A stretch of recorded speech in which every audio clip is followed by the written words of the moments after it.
Assalamualaikum warahmatullahi wabarakatuh dan salam sejahtera. Hari ini kita akan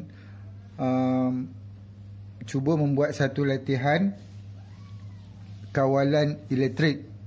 Ya, kita tengok soalan ni. Rajah 1 menunjukkan proses pengeringan padi di sebuah kilang. Terdapat dua buah motor berasingan, iaitu motor M1 untuk mengawal eskalator dan motor M2 untuk mengawal penghantar. Baik. Ini ialah motor M1. Ini eskalator, dikawal oleh motor M1. Dan ini ialah motor M2 untuk mengawal penghantar. Ini lori padi. Dia punggahkan padi masuk dalam corong ni. Daripada corong ni padi akan dimasukkan kepada penghantar. Daripada penghantar ni padi tadi masuk ke eskalator. Eskalator ni pula akan bawa padi ni ke pengering ni. Begitulah lebih kurang kendalian pada rajah ni. Sistem kendalian proses tersebut adalah seperti berikut. Pertama, M2 tidak boleh dihidupkan sebelum M1. M2 ni tak boleh dihidupkan sebelum M1. Jika M1 diberhentikan, M2 akan berhenti secara serentak. Kalau M1 ni diberhentikan, M2 pun akan berhenti juga. Secara serentak. Apabila berlaku beban lampau pada mana-mana motor, akan menyebabkan kedua-dua motor berhenti. Kalau dua-dua ataupun salah satu motor ni mengalami beban lampau, kedua-dua motor akan berhenti secara serentak. Soalannya, A. Lakarkan pendawaian litar kawalan sistem itu. Nak kita lakarkan pendawaian litar kawalan bagi sistem yang ditunjukkan dalam rajah 1. Itu soalan A. Soalan B. Lengkapkan litar kawalan itu bagi memenuhi ciri-ciri berikut. Kemudian kita kena sambung lagi. Dia nak pula ciri-ciri ini. 1. Lampu pandu merah akan menyala untuk menunjukkan ada bekalan elektrik dan akan padam apabila M1 dihidupkan. Ada je bekalan elektrik, lampu merah menyala. Bila start je motor M1, lampu merah ni akan padam. Tu maksud dia kat situ. Kedua, lampu pandu kuning akan menyala untuk menunjukkan M1 hidup. Tadi lampu pandu merah padam bila M1 hidup. Yang ini pula bila M1 hidup, lampu kuning pula menyala. Dan akan padam apabila M2 dihidupkan. Pula lampu kuning ni akan padam pula kalau M2 dihidupkan. 3. Lampu pandu hijau akan menyala apabila M1 dan M2 dihidupkan. Lampu pandu hijau ni pula akan menyala jika kedua-dua motor M1 dan M2 dihidupkan. Kalau salah satu lampu hijau ni tak akan menyala. Kalau salah satu M1 daripada dan juga M2 ni dihidupkan, lampu hijau ni takkan menyala. Ya. Okey, itu soalannya. Baik, sekarang kita selesaikan soalan A dulu. Nak melakarkan pendawaian litar kawalan sistem ni. Baik, apabila kita nak membuat pendawaian, pertama sekali kita kena ada wire live dengan neutral, kan? Baik, dekat sini live, dekat sini neutral. Okey, pada live ada pemutus litar ataupun pemutus litar mini atur. Baik.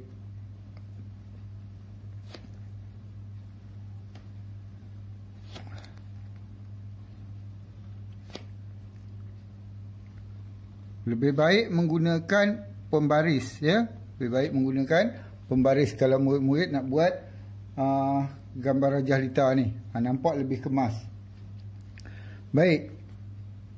Kemudian kita nak buat untuk litar motor 1 dulu. M1.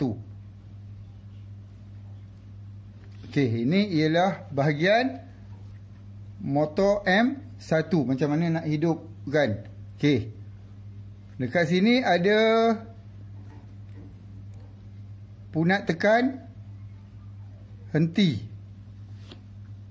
PH1. Sebab ini litar yang pertama untuk mengawal motor 1, saya labelkan sebagai PH1. Baik. Punat tekan henti ni ialah punat tekan lazim tertutup. Jadi dekat sini dia bertemu lah. Kemudian ada punat tekan mula. Punat tekan mula ni punat tekan lazim terbuka. PM1. Kemudian terus lagi ada gegelung penyentuh P1. Kita labelkan untuk litar yang pertama ni sebagai 1 dulu. Baik. Di sini kita kena letakkan geganti beban lampau 1, GBL 1. Okey. Dalam soalan tadi dia kata apabila berlaku beban lampau pada mana-mana motor akan menyebabkan kedua-dua motor berhenti. Jadi kita kena letakkan dua geganti beban lampau secara bersiri. Dekat sini kita letakkan lagi satu geganti beban lampau yang mengawal motor 2, GBL 2. Okey, sambung ke neutral. Baik. Kalau macam ini tak ada litar pegang kan? Apabila kita tekan PM 1, litar ni lengkap. P1 ni akan ada elektromagnet. Untuk apa elektromagnet ni? Nak kawal penyentuh P1 lazim terbuka ni supaya ada litar pegang. Baik, kalau kita tengok dekat sini, apabila PM1 ditekan, litar ni menjadi lengkap. Gegelung P1 ni menjadi elektromagnet, menyebabkan penyentuh P1 lazim terbuka akan tertutup dan motor M1 berkendali. Okey, settle yang tu. M1 dah berkendali. Sekarang kita nak pergi kepada motor 2 pula. Motor 2 pula. Motor 2 ni boleh dihidupkan secara berasingan. Secara berasingan. Tetapi syaratnya tadi dia kata M2 tidak boleh dihidupkan sebelum M1. Tapi tak boleh dihidupkan sebelum M1. Jadi dekat sini kita ada PH2, punat tekan henti 2. Kemudian ada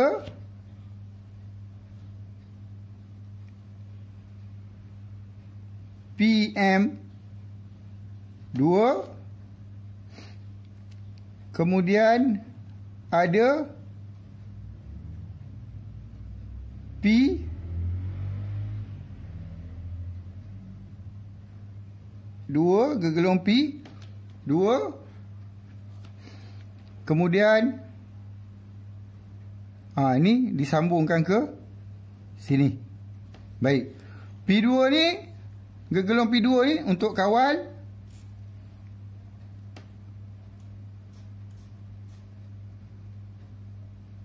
penyentuh P2 lazim terbuka. Baik, sekarang kita tengok dekat sini. Apabila PM2 ditekan, gegelung P2 akan menghasilkan elektromagnet. Sebab litar yang kedua ni yang mengawal motor M2 akan menjadi lengkap. Dan penyentuh P2 lazim terbuka akan tertutup.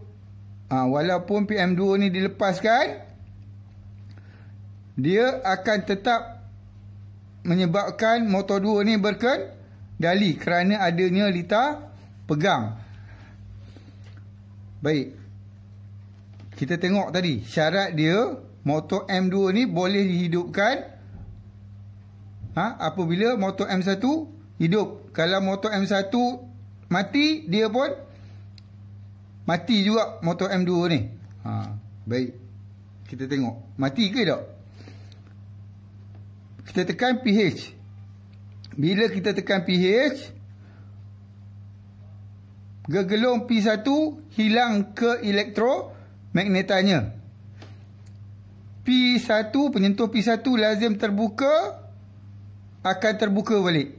Akan terbuka kembali, menyebabkan motor M1 berhenti daripada berkendali. Motor M2 tak berhenti kan? Tak berhenti. Tapi dalam soalan tadi syarat dia, kalau M1 berhenti, M2 pun akan berhenti secara serentak. Maksud dia dekat situ, kita kena letak lagi satu penyentuh dekat sini. Saya padamkan kat ni. Saya letak lagi satu penyentuh dekat sini. Ini ialah P1. Dekat sini, apabila P1, gegelung P1 ni hilang ke elektromagnetannya, penyentuh yang berada di sini dikawal oleh P1. Kita label dengan P1. Jadi dia pun akan terbuka. Dia kembali terbuka, menyebabkan litar ini tak ada bekalan elektrik, dia tak lengkap. Jadi P2 pun, gegelung P2 pun akan hilang ke elektromagnetannya, menyebabkan penyentuh lazim terbuka. P2 akan kembali terbuka, menyebabkan motor M2 pun berhenti daripada berkendali. Okey, GBL dekat sini diletakkan secara bersiri. Salah satu daripada GBL ni berlantik, maka litar ni akan putus. Apabila litar ni tak lengkap, P1 ni akan hilang ke elektromagnetannya. Sama juga macam tadi, apabila P1 penyentuh, gegelung penyentuh P1 hilang ke elektromagnetannya, maka semua penyentuh lazim terbuka P1 akan terbuka kembali. Ni, yang ini terbuka, yang ini pun terbuka. Jadi kedua-dua motor ni akan berhenti berkendali secara serentak. Okey, selesai untuk soalan A. Baik, seterusnya kita nak menyelesaikan soalan B. Okey, ini dia soalan B. Lengkapkan litar kawalan itu bagi memenuhi ciri-ciri berikut. Lampu pandu merah akan menyala untuk menunjukkan ada bekalan elektrik dan akan padam apabila M1 dihidupkan. Baik, kita tengok. Buat satu lampu pandu merah kat sini. Merah. Sambungkan kat neutral. Kalau kita sambungkan terus ke live, lampu merah ni akan menyala. Akan menyala sebab ada bekalan elektrik. Tetapi dia kata akan padam jika M1 dihidupkan. Kalau M1 hidup, dia pula akan padam. Baik, maknanya ada switch. Switch itu ialah penyentuh. Penyentuh P1. Kalau macam ini, penyentuh P1 lazim terbuka. Walaupun ada bekalan elektrik, tapi kalau M1 tak dihidupkan, maksudnya gegelung P1 ni tak ada elektromagnet, penyentuh P1 lazim terbuka ni tak tertutup dan lampu merah ni tak menyala. Ya.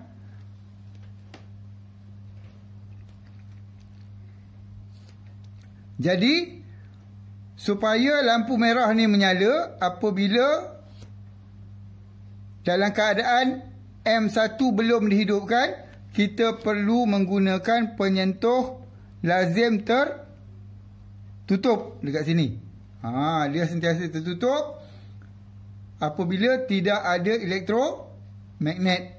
Maksudnya dia tertutup menyebabkan arus elektrik mengalir ke lampu merah ni dan lampu merah akan menyala. Apabila P1, gegelung P1 ini ada elektromagnet untuk menghidupkan M1,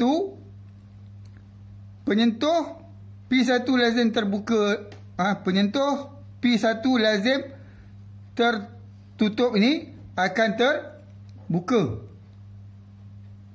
menyebabkan lampu merah ni padam. Apabila M1 hidup, lampu merah pun padam. Baik. Yang kedua, apa dia nak tadi? Lampu pandu kuning akan menyala untuk menunjukkan M1 hidup. Tadi lampu pandu merah padam bila M1 hidup. Sekarang lampu pandu kuning pula menyala apabila M1 hidup dan akan padam apabila M2 dihidupkan.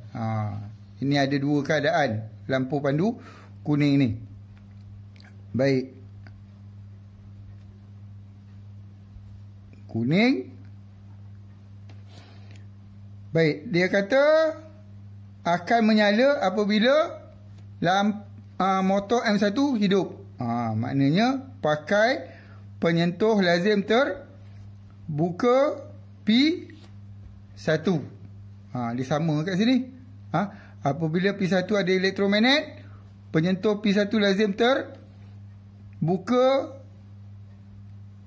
akan tertutup. Ni tertutup, ni tertutup, ni pun tertutup. Kalau kita sambung terus, lampu kuning ni akan menyala. Baik. Tapi syarat yang kedua pada lampu kuning ni tadi, dan akan padam apabila M2 dihidupkan. Bila M2 dihidupkan, dia akan padam macam pada lampu merah tadi. Apabila M1 hidup, dia akan padam. Jadi dekat sini kita gunalah penyentuh lazim tertutup, tetapi P2 sebab motor M2 ni dikawal oleh gegelung penyentuh P2. Okey. Bila M1 hidup, lampu kuning menyala sebab penyentuh P1 ni dah tertutup. Hitam jadi lengkap. Tapi bila M2 dihidupkan, P2 ni menjadi elektromagnet, penyentuh lazim tertutup P2 ni akan terbuka, menyebabkan litar ni tak lengkap, terputus bekalan kat sini, tak lengkap. Jadi bila tak lengkap, lampu kuning akan padam. Okey. Dan yang ketiga, lampu apa pula yang ketiga ni? Lampu pandu hijau akan menyala apabila M1 dan M2 dihidupkan. Ini mudahlah kan. Kita sambung sikit kat bawah ni. Untuk letak lampu hijau pula. Lampu pandu hijau. Hijau. Okey, apabila melakar litar ni, murid-murid perlu ingat simbol-simbol. Dalam exam, simbol-simbol ni tak dibagi. Jadi kena ingat. Jadi dia kata tadi, lampu pandu hijau menyala apabila motor 1 hidup. Motor 1 dikawal oleh P1 kan. P1 ini pun penyentuh P1. M2 pun hidup, baru lampu hijau ni boleh menyala. Jadi sini P2. Okey, bila P1 ada elektromagnet, penyentuh P1 ni pun akan tertutup. Bila P2, gegelung P2 ni ada elektromagnet, penyentuh P2 ni pun akan tertutup. Bila dua-dua tertutup, lampu pandu hijau akan menyala sebab litar ni dah lengkap. Okey. Saya rasa dah cukup lah dekat situ. Litar ni dah lengkap memenuhi kehendak soalan tadi. Ya. Jadi harap-harapnya semua telah pun faham dengan penerangan saya. Mudah-mudahan contoh soalan yang saya bagi ni dapat memberikan panduan untuk murid-murid menjawab soalan-soalan lain yang berkaitan dengan litar kawalan jujukan khasnya. Ya. InsyaAllah kita jumpa lagi di tutorial yang akan datang.